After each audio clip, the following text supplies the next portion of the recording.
Okay, so it's not a rant, it's more like me spitballing, just putting thoughts out there. And I think the thing that I want to address is the fact that it's mostly assumed that if you're a Christian, there's a lack of intellectualism or even being unintelligible because we believe in creation.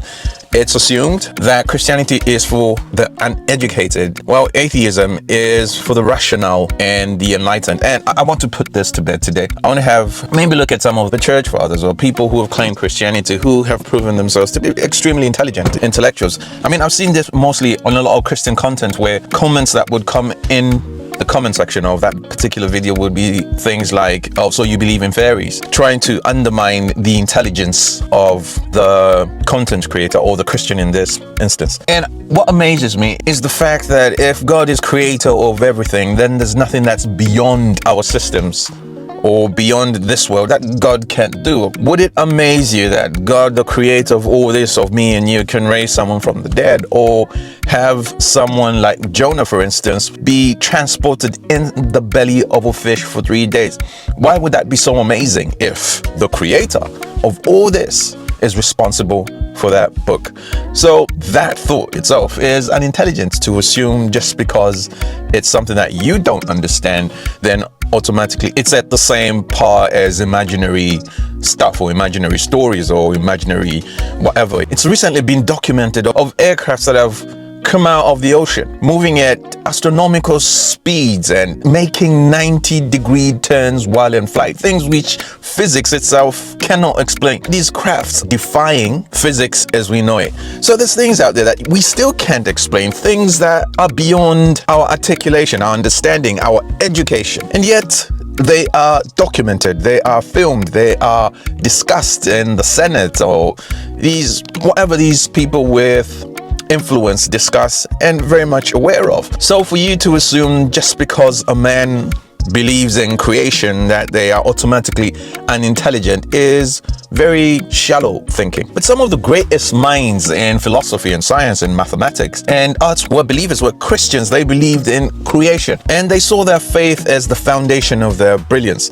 So I'll start with the apostles. Atheists love pointing out to Acts 4 verse 13 where Peter and Jonah are described as agrammatoika idiotai, and this is often translated as uneducated, as untrained. But let's be clear, this didn't mean that they were foolish or incapable of deep thought. It simply meant that these guys were not formally trained in the rabbinic schools of the time. Peter, the so-called uneducated fisherman, wrote 2 letters that shaped Christian theology for over 2,000 years. And obviously he did it in collaboration with Silas. Paul himself had one of the best educations available under Gamaliel, a top Jewish scholar. His letters demonstrate an advanced knowledge of rhetoric, philosophy, and Jewish law. If these 2 guys were around today, they would be the kind of people who would dismantle modern atheist arguments with carefully reasoned logic while throwing in the occasional mic drop. Christianity's early thinkers were just not theologians.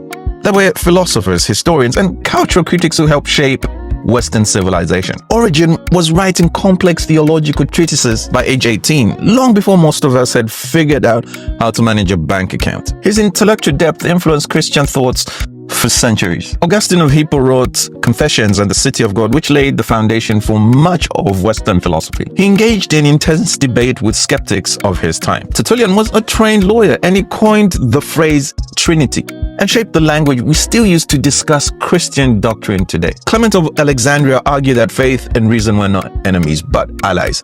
He saw philosophy as a tool that could lead people to truth rather than distract from it. These guys weren't mindless followers of religious superstitions. They were highly trained intellectuals who'd wrestled with the biggest philosophical questions of their time. Thomas Aquinas, the philosopher who proved God's existence. If there's one name that stands out in the history of Christian philosophy, it's Thomas Aquinas. A 13th century Dominican friar, Aquinas developed 5 ways, logical arguments for the existence of God that are still studied in philosophy courses today. Here's a quick breakdown of one of the most famous arguments, the argument from motion. Everything in motion was set in motion by something else. And if you trace the chain of motion backwards, you must eventually arrive at the first cause, something that was not moved by anything else. That unmoved mover, Aquinas argues, is God. This isn't emotional reasoning, it's cold, hard logic. Aquinas wasn't satisfied with blind faith. He used a rigorous philosophical reasoning to demonstrate that belief in God is rational. His work was so influential that even atheist philosophers had to wrestle with his arguments. The idea that faith and philosophy are opposed is laughable when one of the greatest philosophers of all time was a Christian monk. Let's talk science. There's a false narrative that science and faith are in conflict. But the reality is that many of the most important scientific breakthroughs were made by devout Christians. Isaac Newton, the father of physics, wrote more about theology than he did about science. He believed these discoveries revealed the order of God's creation. Blaise Pascal, a mathematical genius, contributed to probability theory and developed Pascal's wager, a powerful philosophical argument for faith. Gregor Mendel, the father of genetics, was literally a monk. His work laid the foundation for modern biology. George Washington Carver, a scientist and inventor, credited God for his agricultural discoveries that transformed the American South. C.S. Lewis, an Oxford professor, was one of the most respected literary scholars of his time and a brilliant defender of Christianity. The idea that Christianity stifles intelligence falls apart when you realize that many of the greatest minds in history were Christian believers. It wasn't just in philosophy and science that Christianity shaped great minds.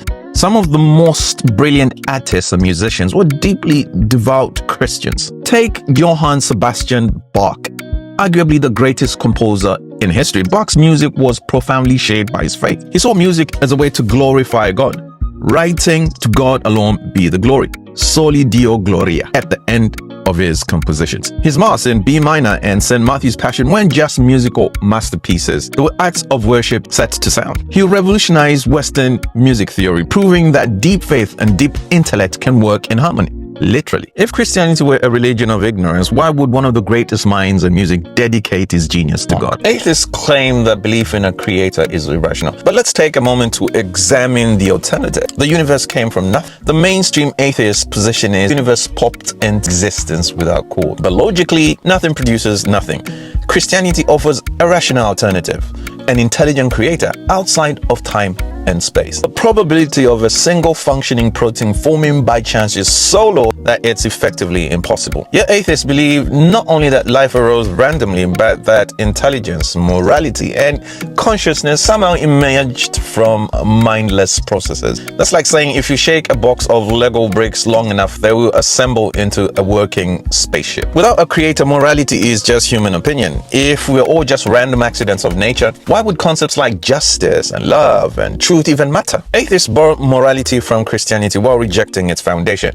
It's like eating cake while insisting the bakers don't exist. Atheism requires belief in spontaneous existence, self-created life, and a morality that somehow arises from pure materialism. If we're going to talk about faith, that actually requires more of it. Far from rejecting knowledge, the Bible actually commands people to seek wisdom. Proverbs 1:7 says, "The fear of the Lord is the beginning of knowledge." Ecclesiastes 7:12, "Wisdom preserves the life of him who has it." Daniel 1:17, Daniel and his friends, his mates, were described as 10 times wiser than the Babylonian scholars of their time. Matthew 22:37, Jesus commanded us to love God with our minds. Christianity isn't about blind faith. It's about a faith that seeks understanding. So here are my final thoughts. Faith is not the enemy of intelligence. The idea that Christianity is for the uneducated is one of the biggest myths in modern cultures. From the apostles to Aquinas to Newton to Bach, history is full of brilliant Christian minds who saw faith as the foundation of the pursuit of knowledge. Atheism, on the other hand, demands belief in a universe that came from nothing, life that created itself,